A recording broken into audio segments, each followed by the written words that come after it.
ঠাকুর বাড়ি একেবারে দ্বিধাবিভক্ত, একদিকে শান্তনু ঠাকুর, একদিকে মমতা বালা ঠাকুর। বড় মার ঘরে তালা লাগিয়ে দিয়েছিলেন কয়েক মাস আগে সদ্য সাংসদ শান্তনু ঠাকুর, বিজেপির সাংসদ। আর আজকে বাগদায় জিতেই বড় মার ঘরের তালা খোলা হলো।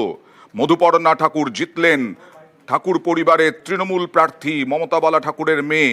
তিনি জেতার পরেই বড়মার ঘরে তালা খোলা হলো, তালা ভেঙে ঢুকলেন তারা। মতুয়া প্রভাবিত বাগদা, রানাঘাট এই দুটোতেই জিতেছে তৃণমূল প্রার্থী। তালা ভেঙে ফের বীণাপানি দেবীর ঘরে, বড়মার ঘর নিয়ে আগেও বারবার উত্তেজনা হয়েছে। তারপরে মধুপর্ণাই অনশনে বসেছিলেন।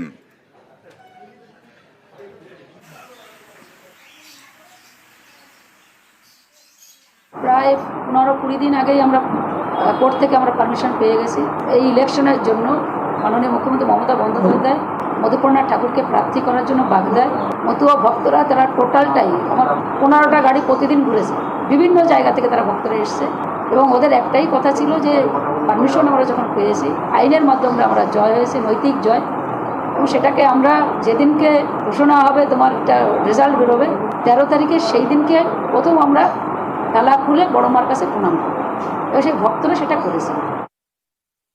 এটা আইনি একটা অবস্থানে রয়েছে, সেখানে যে বা যারাই তালা ভেঙেছে তাদের এগেনস্টে আবার একটা আইনি ব্যবস্থা নেওয়া হবে এবং পুনরায় যে অবস্থায় ছিল ঘর সেই অবস্থায় ফিরে আসবে, যতক্ষণ না পর্যন্ত হাইকোর্টের রায় বেরোচ্ছে।